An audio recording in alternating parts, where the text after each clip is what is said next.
হাতের এই অবস্থা হলো কি করে, তা আবার গার্ডেনে আসার পর। সো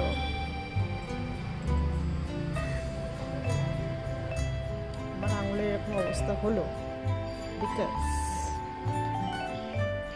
আজ আমি আমার গার্ডেন পিক্স থেকে একটা ঝুড়ি ভরে নিয়েছি। লাল শাক, পালং শাক, কয়েকটা টমেটো, কিছু লঙ্কা, আছে স্টার ফ্রুট। এটাই ভালোবাসা, দেখতে কি ভালো লাগে না? আমার তো ভীষণ ভালো লাগে, খুব কষ্ট করেছি এদের পেছনে। তো যখন এরকম তুলে নিয়ে যাই ঝুড়ি করে করে, মনটা ভরে যায়। যাদের গাছ আছে, যারা গাছ লাগান, যারা বাগান নিয়ে পাগল, তারাই বোঝে।